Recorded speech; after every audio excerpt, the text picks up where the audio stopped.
المكتبة الصوتية لمعالي الشيخ صالح بن عبد العزيز بن محمد بن إبراهيم بن عبد اللطيف آل الشيخ. دروس من تفسير القرآن الكريم.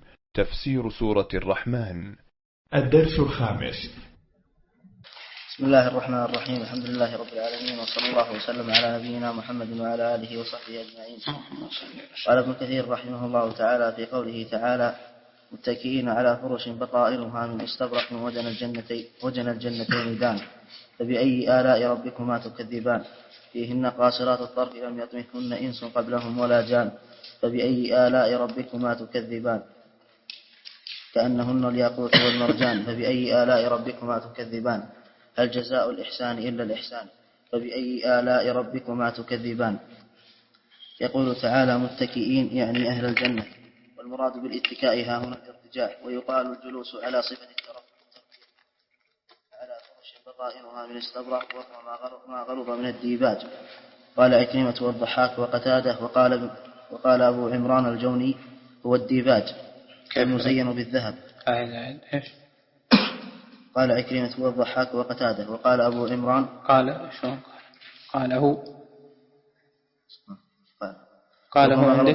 من الديباج، قاله عكرمة والضحاك قتاده، وقال أبو عمران الجوني هو الديباج المزين بالذهب، فنبه على شرف الظهار بشرف البطانة، فهذا من التنبيه بالأدنى على الأعلى. قال أبو إسحاق عن هبيرة: ظهارة هي ظهارة مو ظهار، ظهارة وبطانة، مثل الشعار والدثار. وقال مالك بن بيران: بطائنها من استبرق وظواهرها من نور جامد. وقال سفيان الثوري أو شريك: بطائنها من استبرق وظواهرها من نور جامد. من نور جامد كذا كلها عنده نور. شلون نور جامد؟ نور مثل النسخة. والنسخة اللي عندك جامد. نعم. وقال ولم يذكر الظواهر. مرة جامد مرة غير جامد. إذا بس. نعم. وقال القاسم بن محمد: بطائنها من استبرق وظواهرها من الرحمة. وقال ابن شودب عن أبي عبد الله الشامي: ذكر الله البطائن ولم يذكر الظواهر، وعلى الظواهر المحاسن، ولا يعلم ما تحت المحاسن إلا الله تعالى. ذكر ذلك كله الإمام ابن أبي حاتم رحمه الله تعالى. وجنى الجنتين دان. وعلى الظواهر المحابس من جمع محبس بكسر ميم ويبسط على وجه الفراش للنوم. وش معناه؟ طيب هو يفسر عن بطائنها من استبرق، وش دخل يفرش للنوم؟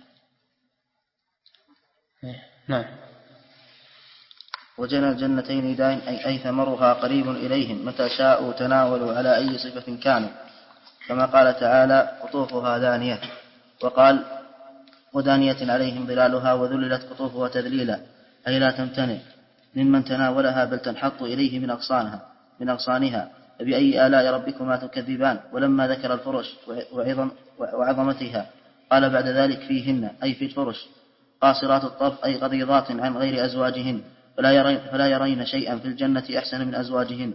قاله ابن عباس وقتادة وعطاء الخرساني وابن زيد.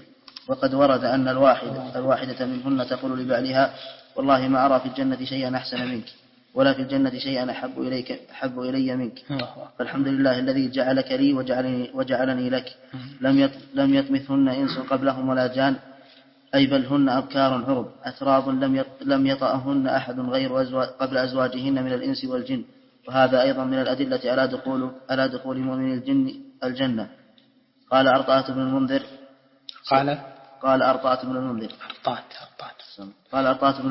لأن هذا أرطات تخفيف مو بأرطاة.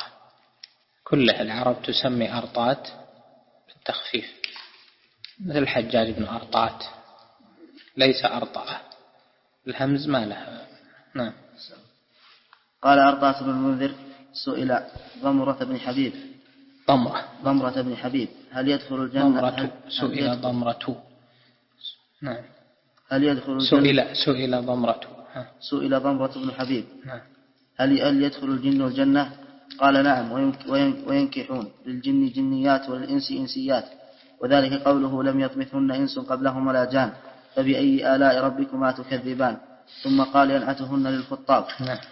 يعني للمكلفين في الدنيا، ينعتهن الله للخطاب، يعني لمن أراد خطبة من في الجنة من النساء والحور، هذا وصف لهم. نعم.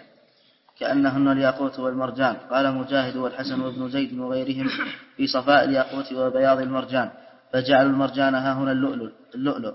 وقال ابن أبي حاتم حدثنا محمد بن حاتم حدثنا عبيد بن حميد عن عطاء بن السائب عن عمرو بن ميمون الأودي عن عبد الله بن مسعود عن النبي صلى الله عليه وسلم قال إن المرأة من نساء أهل الجنة لا يرى بياض ساقها من وراء 70 حلة من حرير حتى يرى مخها. وذلك قول الله تعالى كأنهن الياقوت والمرجان. فأما الياقوت فإنه حجر لو أدخلت فيه سلكا ثم استصفيته لو أدخلت فيه سلكا ثم استصفيته لرأيته من ورائه. وهكذا رواه الترمذي من حديث عبيدة بن حميد. استصفيته ولا استصغيته؟ استصفيته عندك نفسه بالفاء. نعم بالفاء كله. نعم. هكذا رواه الترمذي من حديث عبيدة بن حميد وأبي الأحوص عن عطاء بن السائب به ورواه موقوفا، ثم قال وهو أصح. وقال الإمام أحمد حدثنا عفان حدثنا حماد بن سلمة أخبرنا يونس عن محمد بن سيرين عن أبي هريرة رضي الله عنه عن النبي صلى الله عليه وسلم قال للرجل من أهل الجنة زوجتان من الحور العين على كل واحدة 70 حلة يرى مخ ساقها من وراء الثياب. تفرد به الإمام أحمد من هذا الوجه. وقد روى مسلم حديث إسماعيل بن علية عن أيوب عن محمد بن سيرين قال أما تذاكرون الرجال أكثر في الجنة أم النساء؟ أما تذاكرون الرجال أكثر في الجنة. أما تذاكرون وقف. قال أما تفاخرون. نعم. نعم. الكسر الهمزة. كيف يعني؟ تحت الألف. إما تفاخرون إما. طيب كمل خير. أما تذاكرون الرجال أكثر في الجنة أم النساء؟ فقال أبو هريرة أو لم يقل أبو القاسم صلى الله عليه وسلم إن أول زمرة تدخل الجنة على صورة القمر. إن أول زمرة تدخل الجنة على صورة القمر ليلة البدر، والتي تليها على ضوء ككوكب دري في السماء، لكل امرئ منهم زوجتان 2 يرى مخ ساقها من وراء اللحم.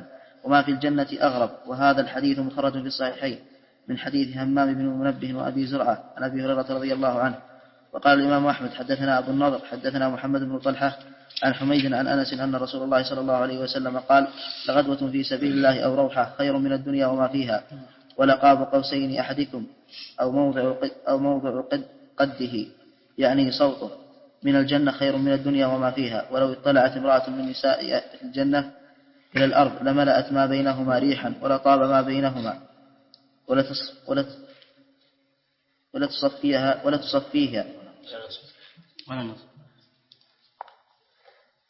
ولا نصيفها على رأسها خير من الدنيا وما فيها. ورواه البخاري من حديث أبي إسحاق عن حميد عن أنس بنحوه. وقوله تعالى هل جزاء الإحسان إلا الإحسان، أي لا لمن أحسن العمل في الدنيا إلا الإحسان إليه في الآخرة، كما قال تعالى الذين أحسنوا الحسنى وزيادة. وقال البغوي حدثنا أبو سعيد للذين كما قال تعالى للذين أحسنوا الحسنى وزيادة. وقال البغوي حدثنا أبو سعيد الشريحي حدثنا أبو إسحاق الثعلبي أخبرني ابن منجويه حدثنا ابن شيبة حدثنا إسحاق بن إبراهيم بن بهرام حدثنا الحجاج بن يوسف المكتب حدثنا بشر بن حسين عن الزبير بن عدي عن أنس بن مالك قال قرأ رسول الله صلى الله عليه وسلم الجزاء الإحسان إلا الإحسان. وقال هل تدرون ما قال ربكم؟ قالوا الله ورسوله أعلم. قال يقول هل جزاء من أنعمت عليه بالتوحيد إلا الجنة. ولما كان في الذي ذكر نعم عظيمة لا يقامها عمل بل مجرد تفضل وامتنان. قال بعد ذلك كله فبأي آلاء ربكما تكذبان. وما يتعلق بقوله تعالى ولمن خاف مقام ربه جنتان ما رواه الترمذي والبغوي من حديث أبي النضر بن هشام ابن القاسم عن أبي عقيل الثقفي عن أبي فروة يزيد بن سنان الرهاوي عن بكر بن فيروز عن أبي هريرة قال قال رسول الله صلى الله عليه وسلم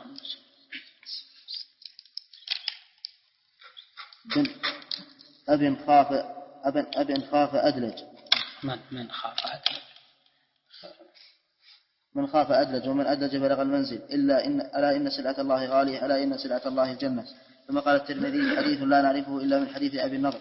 وروى البغوي من حديث علي بن حجر عن إسماعيل بن جعفر عن محمد بن أبي حرملة مولى حويط ابن عبد العزى عن عطاء بن يسار عن أبي الدرداء أنه سمع رسول الله صلى الله عليه وسلم يقص على المنبر وهو يقول ولمن خاف مقام ربه جنتان. قلت وإن زنى وإن سرق يا رسول الله؟ فقال رسول الله صلى الله عليه وسلم ولمن خاف مقام ربه جنتان. فقلت الثانية وإن زنى وإن سرق يا رسول الله؟ قال ولمن خاف مقام ربه جنتان. فقلت الثالثة وإن زنى وإن سرق يا رسول الله؟ قال وإن رغم أنف أبي الدرداء.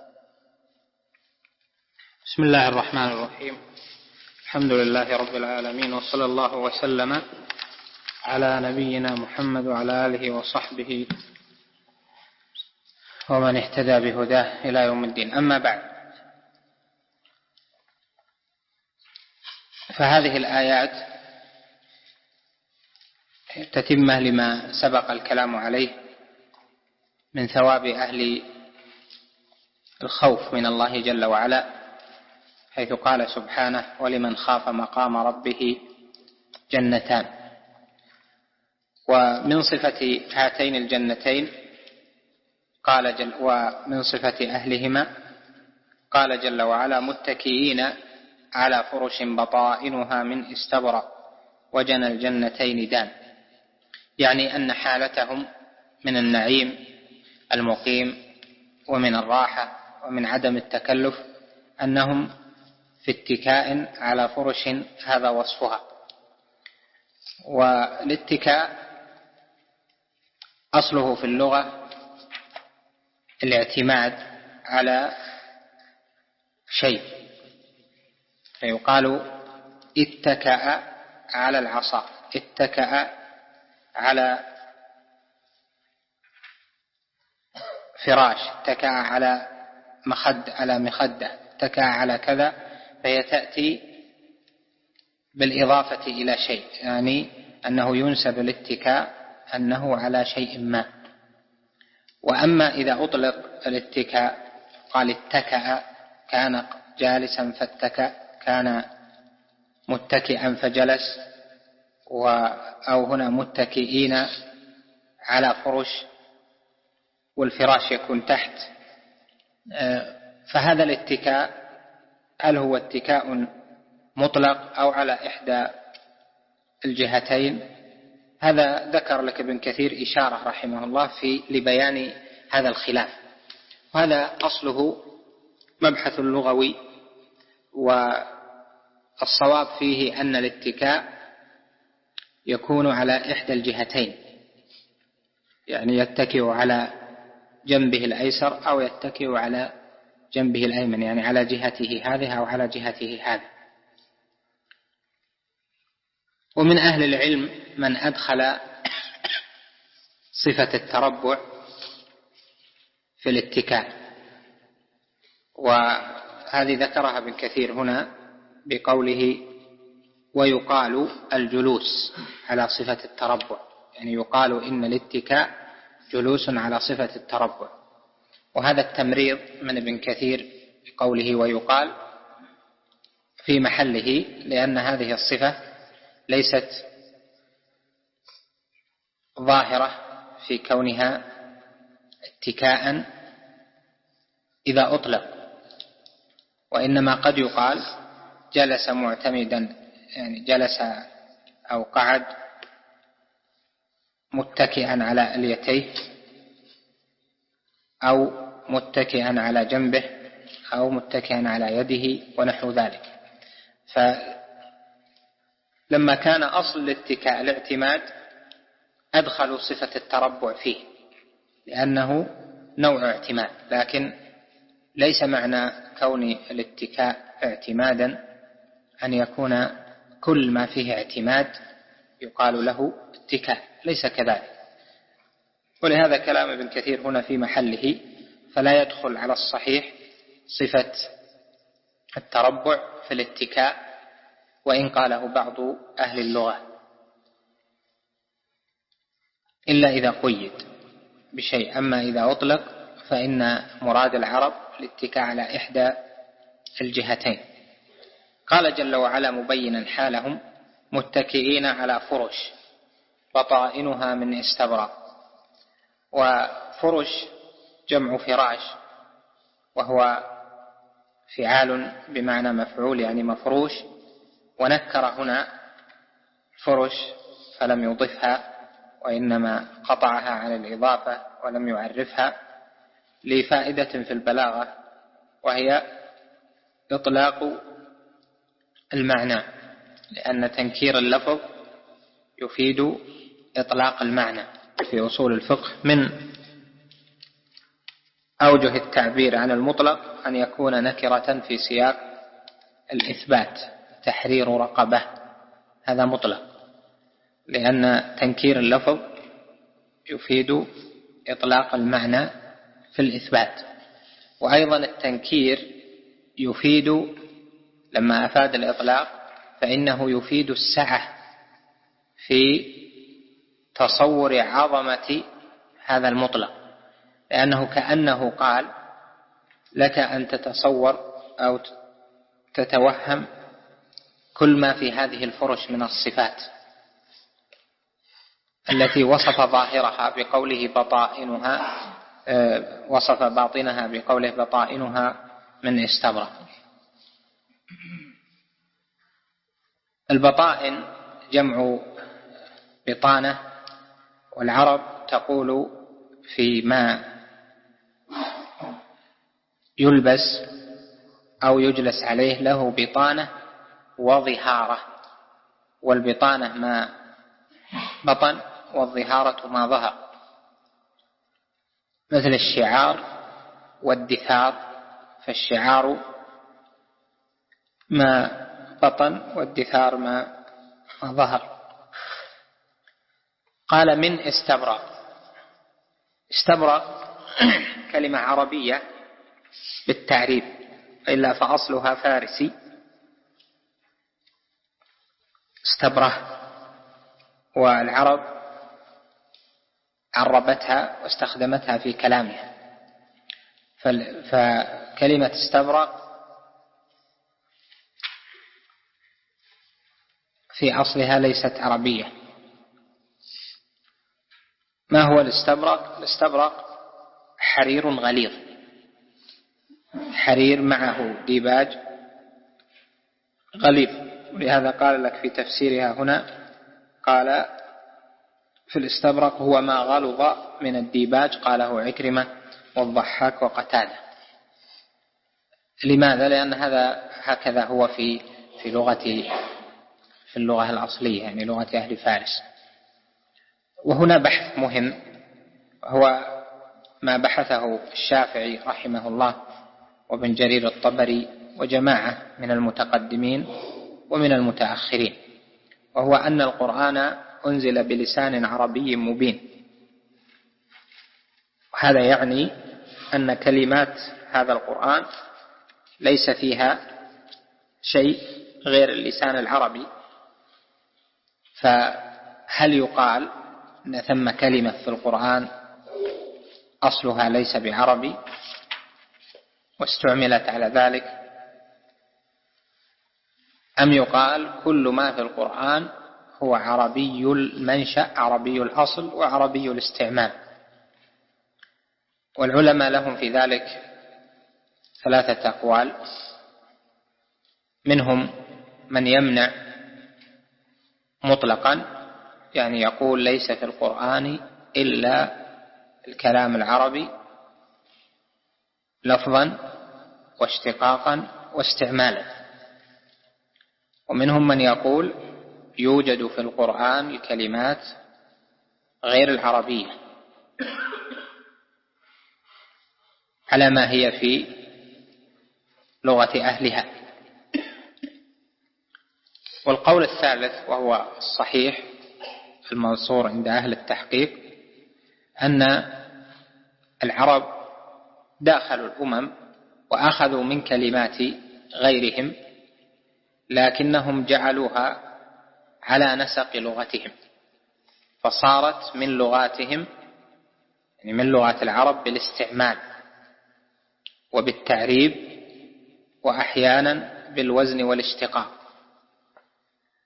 فهي وإن كان أصلها غير عربي فصارت عربية بالاستعمال.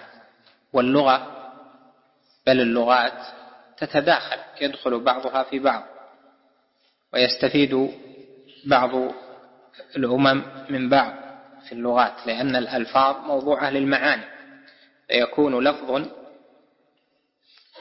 وضع لمعنى في لغة وليس هذا المعنى موجودا عند الفئة الأخرى. مثلا ما غلظ من الديباج، العرب ليسوا من أهل التنعم، إنما أهل بادية، عندهم الصوف وعندهم الوبر وعندهم أشياء مما يتعاطونه، قد يكون القطن ونحو ذلك. أما القطائف والحرير ونحو ذلك فإنما يجلب إليه، فكيف إذا كان على صفة خاصة؟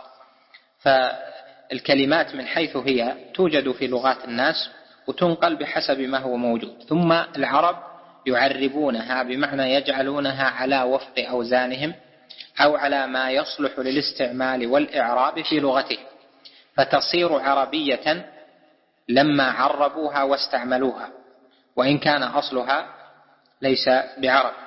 فإذا القرآن نزل بلسان عربي مبين كما أخبر الله جل جلاله، وهذا اللسان العربي هو الذي كانت العرب تتكلم به، كانت تتكلم بألفاظ، وهذه الألفاظ فيها معاني، فما كانت تتكلم به العرب وهم حجة فيما يستعملون فالقرآن نزل به. فإذا هذا القول الثالث هو القول الصحيح المنصور، وهذا لا ينافي بل يجتمع مع كون القرآن نزل بلسان عربي مبين.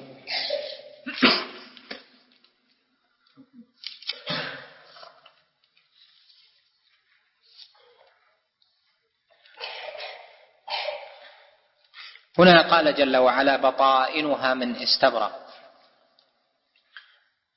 البطائن وهي الداخلة يتكئ الإنسان على فرش بطائنها مما غلظ من الديباج والقطائف والحرير ونحو ذلك. فما فائدة ذكر البطائن هنا؟ أن البطانة ما يباشرها الإنسان، إنما هو يتكئ على ما ظهر، فذكر الله جل وعلا البطائن بطائنها من استبرق. فلماذا؟ ابن كثير رحمه الله نبه على هذا فقال فنبه على شرف الظهارة بشرف البطانة، من باب التنبيه بالأدنى على الأعلى. هذا صحيح وظاهر من جهة البلاغة أيضا، لأن الذي يباشره من أنعم الله جل وعلا عليه بالجنة والتكاء إنما يباشر الظهار، أما البطائن فهو لا يباشرها. فلماذا ذكر البطانة؟ يعني كأنكم من نعيمها لا تدركون ولا تعرفون إلا البطانة التي لا تباشرونها بالاتكاء والجلوس، أما الظهارة فأنتم لا تعرفونها. فالبطانة هذه بطائنها من استبرق، الاستبرق هذا مما لا يستعمله إلا الملوك في زمانه، فإذا كان الباطن مما لا يستعمله إلا أغنى الناس والملوك في ذلك الزمان، فالظهارة شيء لا يوصف، فيبقى على إطلاقه ويبقى على تشوق النفس له وتعلق النفس، يبقى على تعلق النفس به. وهذا كثير في القرآن، يكون هناك تنبيه بالأدنى على الأعلى سواء في النعيم أو في غيره، ليبقى ما لم يذكر على سعته وإطلاقه وتعلق النفس به.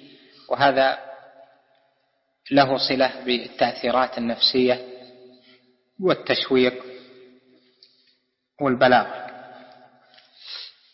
لهذا قال ساق عن ابن مسعود عن عبد الله بن مسعود قال: هذه البطائن فكيف لو رأيتم الظواهر. قال: البطائن من استبرق وظواهرها من نور، يعني أن الظواهر لا توصف، لا يمكن أن توصف. قال جل وعلا بعدها: وجنى الجنتين دان. جنى الجنتين يعني اللتين أعدهما الله جل وعلا لمن خاف مقام ربه.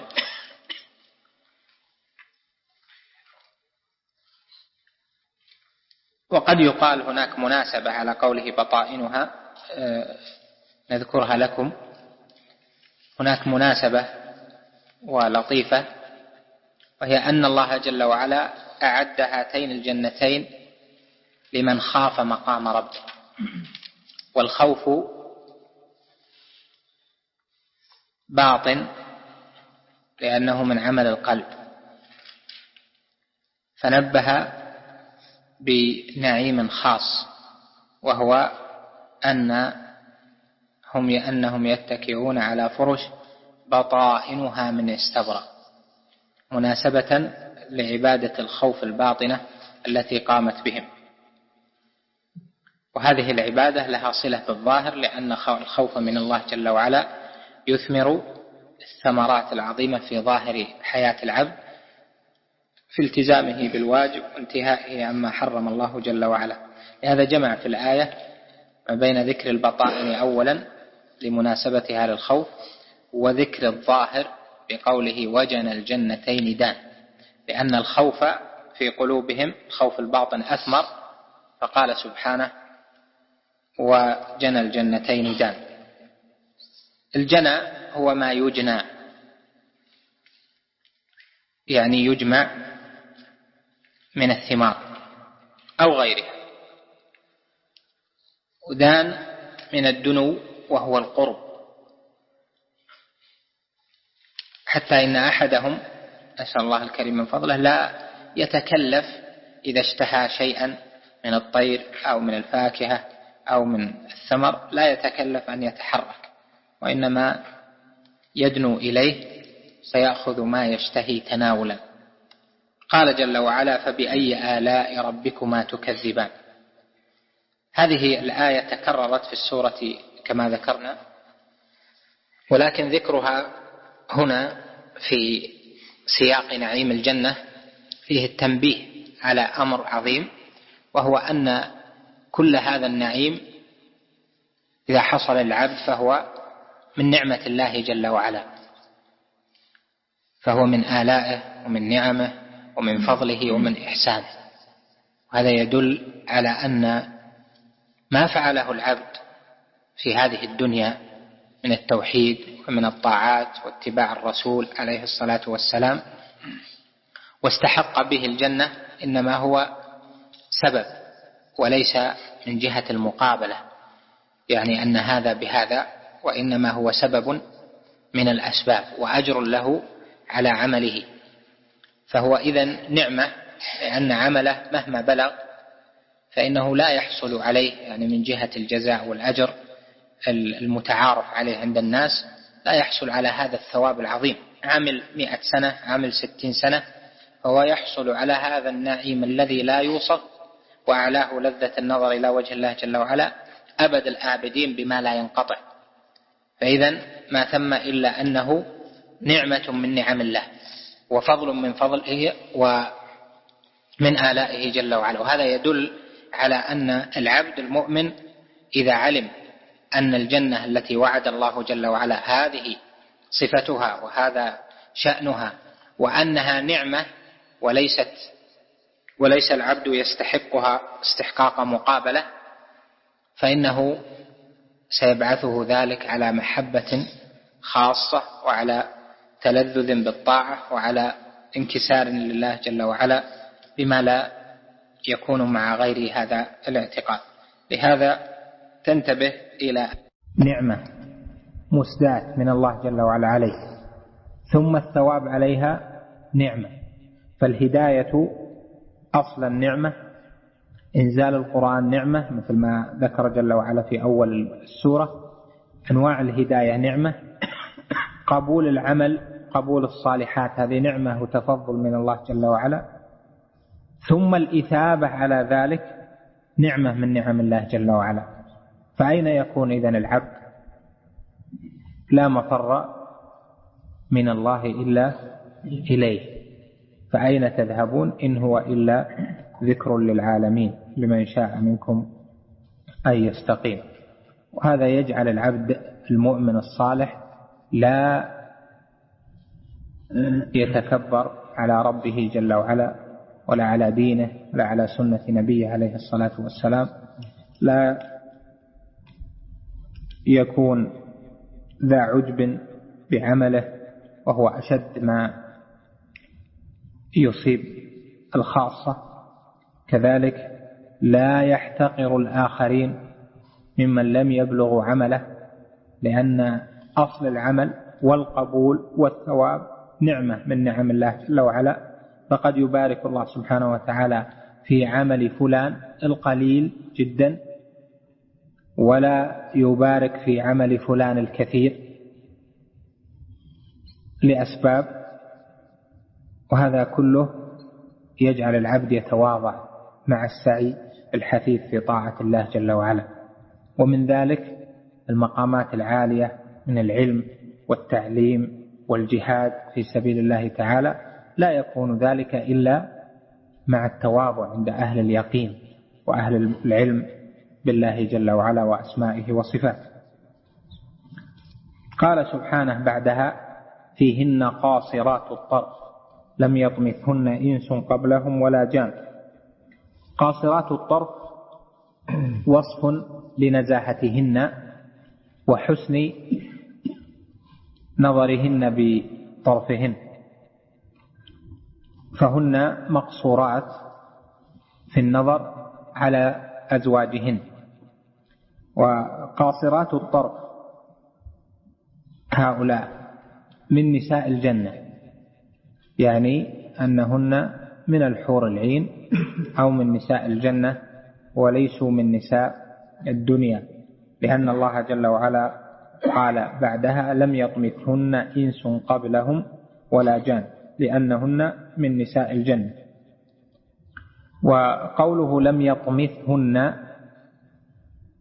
يعني إزالة البكارة التي معها خروج الدم.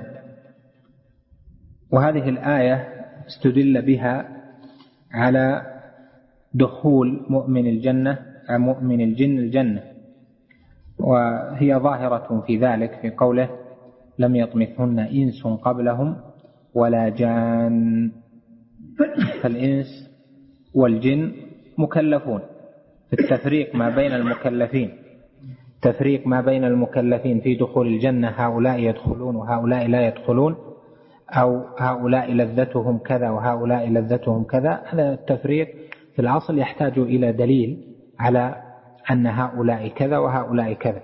والنصوص من الكتاب والسنة في التكليف جاءت في تكليف الجن والإنس جميعا، وكذلك النصوص في الثواب هي للمكلفين من الإنس والجن جميعا. ولهذا يقول الله جل وعلا بعدها: فبأي آلاء ربكما تكذبان، يعني الإنس والجن جميعا. فمؤمن الجن يدخلون الجنة كما هو قول جمهور العلماء، ويستمتعون بما فيها من المتاع، مثل ما جاء في الأثر أن الإنس في الجنة يرون الجن والجن لا يرونهم، عكس ما في الدنيا.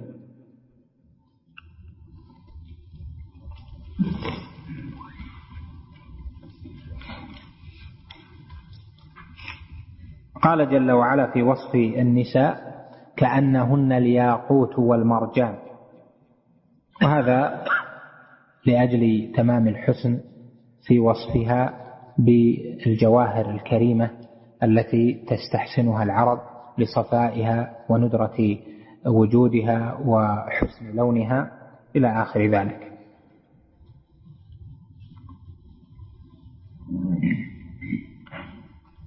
قال هل جزاء الإحسان إلا الإحسان؟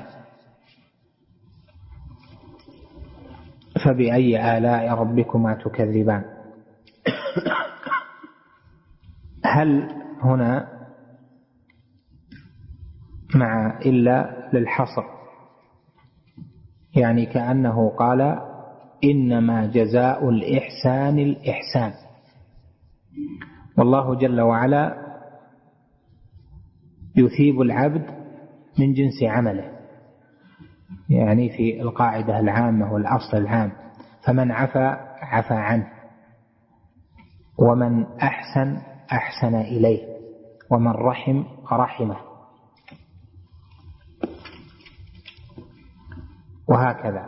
والإحسان المذكور في هذه الآية هل جزاء الإحسان إلا الإحسان، الله جل وعلا لا يحسن العبد إليه ولكن يحسن عبادته، وإحسان العبادة هو المقصود، كما قال سبحانه للذين أحسنوا الحسنى وزيادة، حتى الجنة صارت حسنى لأنها جزاء الفعل الحسن.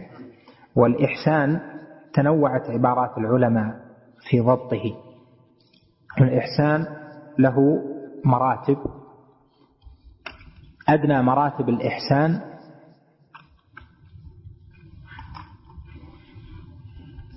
أن يأتي بالتوحيد الواجب عليه، وأن ينتهي عن الشرك، وأن يعبد الله جل وعلا بما شرعه رسوله صلى الله عليه وسلم، يعني أصل العبادة، يعني جنس العبادة، لا في كل مسألة. فهذا الإحسان من أتى به استحق دار الحسنى واستحق الجنة. ثم هو مراتب إلى أن يصل العبد إلى أعلى مراتبه، وهي أن يعبد الله كأنه يراه، فإن لم يكن يراه فإن الله جل وعلا يرى العبد. ومن المراتب المشهورة في الإحسان ما جاء في قول الله جل وعلا ليبلوكم أيكم أحسن عملا، يعني أن يكون العمل خالصا صوابا. فالناس فيها مراتب في إخلاص العبادات وكونها على الصواب، وكذلك في إخلاص أنواع القربات من الفرائض والنوافل، من العلم والجهاد والأمر بالمعروف والنهي عن المنكر والدعوة إلى الله جل وعلا. هذه كلها تحتاج إلى إخلاص وإلى متابعة للنبي عليه الصلاة والسلام فيها. فإذا الإحسان جزاؤه الإحسان، والإحسان لما كان متنوعا صار أيضا الإحسان متنوعا. لما كان الإحسان في الأصل مراتب، صار أيضا إحسان الله جل وعلا للعبد الذي قوبل بالإحسان الأول صار مراتب مختلفة، لأن الله جل وعلا جعله بالجزاء. هل جزاء الإحسان إلا الإحسان؟ فكلما كان إحسان جاز الله العبد أو جزى الله العبد إحسانا بمقابلته. وهذا يعطيك السعة في تنوع إحسان الرب جل وعلا يوم القيامة لعبده في الجنة بتنوع إحسان العبد في الدنيا.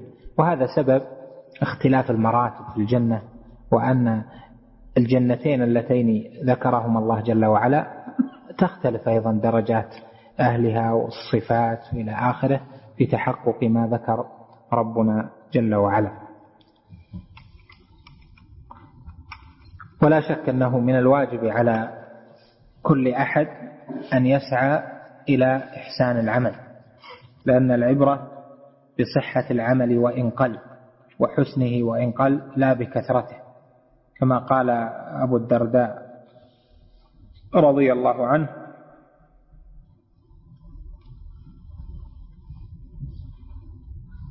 يقول: ولمثقال ذرة من بر مع تقوى ويقين أعظم من أمثال الجبال عبادة من المغترين.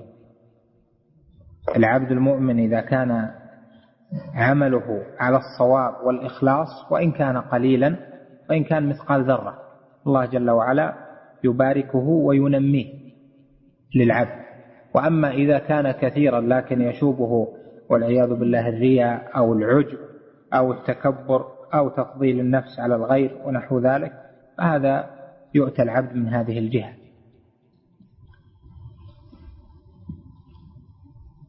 وفي قوله في آخرها فبأي آلاء ربكما تكذبان، ما في الآية الأولى من أن كل ما في الجنة تفضل ونعمة وكل ذلك من آلاء الرحمن جل جلاله.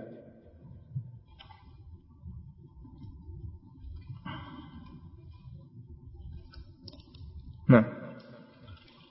شيخ. نعم. ما كان عربيا بالاستعمال الذين يستعملون في المطبوعات الأرقام الإنجليزية يقول أن أصلها كان عربي، ويريدون أن يمنعون استعمال الأرقام العربية المستعملة حاليا، ما يقال فيها؟ الأرقام هذه قصتها طويلة وفيها كتب مؤلفة. أصل العرب ما تعرف الأرقام، العرب ما تعرف الأرقام، تعرف الرقم بالعقد 1 2 3 4 5 بهذا، ثم تعمل كذا تعمل كذا يدل على 20 30 32 كلها باليد. لذلك جاء في الحديث في صفة قبض الأصابع في التشهد قال فعقد 53، عقد 53 يعني هذه جت هنا ثم أشار أو يعني عقدها ومد الإصبع، هذا عقد 53. فالعرب لا تعرف الأرقام المكتوبة هذه. ثم لما توسعت الحضارة الإسلامية خاصة في أواخر القرن الأول وبداية الثاني وكثرت الأموال، احتاجوا إلى ضبط يعني إلى الأرقام بالكتابة، يعني رقم يرسم مثل الحرف يرسم للدلالة عليه، فأيضا الرقم احتاجوا إليه.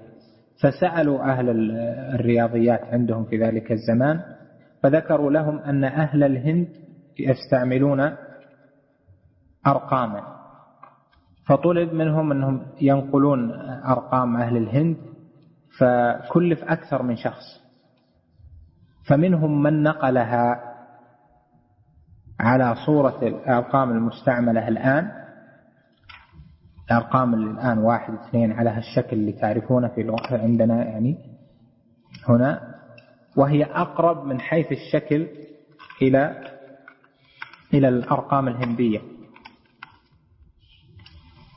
ومنهم يعني من الذين سعوا في إحداث الأرقام من نظر نظرة هندسية لها من جهة الزوايا، جعل الرقم يدل على محتوى بعدد الزوايا فيه، 1 فيه زاوية واحدة يعني اللي كذا، و2 فيها زاويتين، و3 فيها 3 زوايا، و4 فيها 4 زوايا، ثم 5 فيها 5 إلى آخره بحسب اجتهادهم في ذلك الزمان.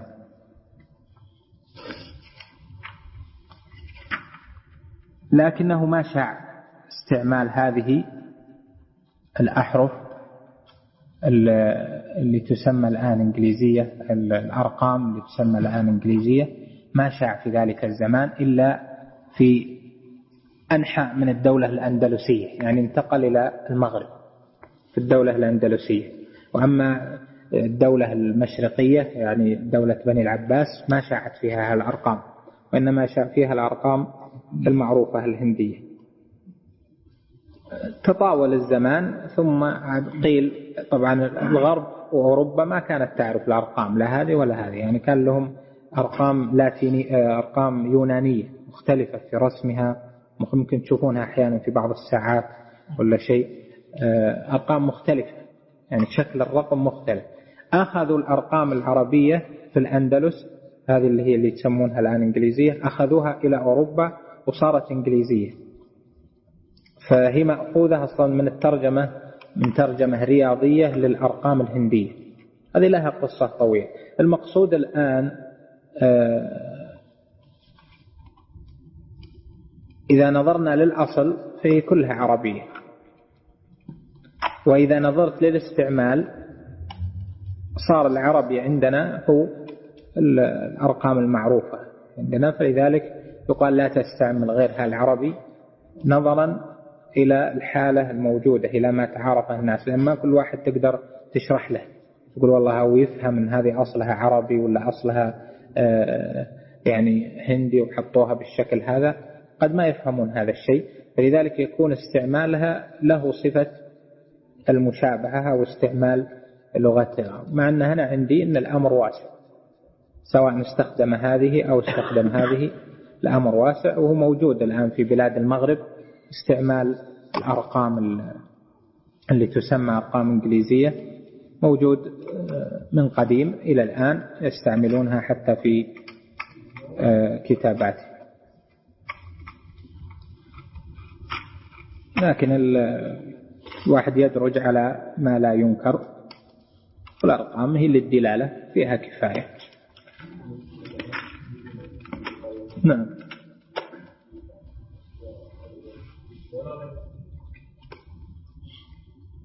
نعم.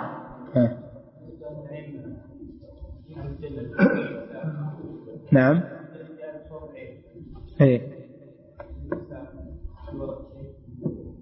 النساء يعني من أهل الجنة، كل امرأة تدخل الجنة فلها زوج من من الإنس. يعني المرأة سواء كانت متزوجة في الدنيا أو ليست متزوجة، الله جل وعلا يزوجها بإنسي يعني ممن يدخل الجنة.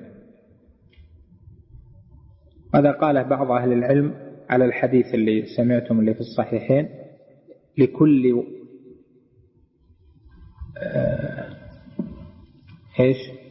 أول زمرة يدخلون الجنة على صورة القمر لكل منهم زوجتان. بعضهم قال من نساء الدنيا لا من نساء الجنة.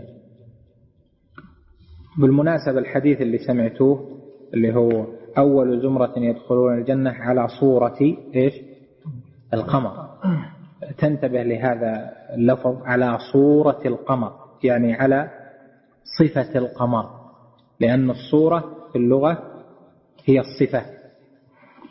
الصورة في اللغة تطلق ويراد بها الصفة. على صورة القمر يعني على صفة القمر من الوضاءة والحسن والنور إلى آخره. القمر يعني البدر ليلة التمام، يعني أنهم فيهم من النور والوضاءة والسرور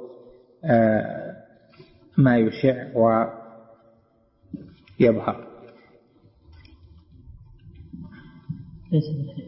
نعم. لا من الهيئة، ليست الهيئة فقط، يعني الصورة راد بها الصفة. نعم. تصوير يعني جعله على صفة ما، صور الله جل وعلا الإنسان يعني جعله على صفة، يعني صفة في خلقه وفي تقديره إلى آخره. نعم. مثلا الجنة من الانسيات لا يقلن من الرجال المستويات من الرجال، يعني من حيث العدد. ليش؟ لا يكون مو بشرط إنسية، ربما أكثر. ليش خصصته بإنسية؟ يعني تقول يمكن النساء أكثر. لا يقلن. له بعض العلماء قال نساء الجنة أكثر من الرجال،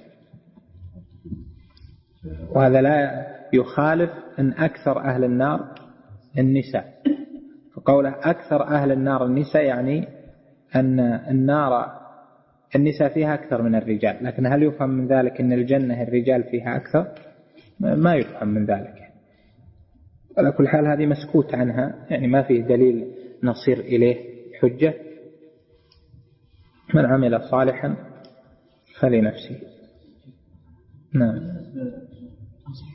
الذي يوصف شيخ مقيم أن أذكار الجن كأطفال الناس. أذكى أذكار الجن الأطفال الناس. ما أدري والله. ذكيهم الله يكفينا شر شياطين غير المؤمن منهم شيطان. نعم.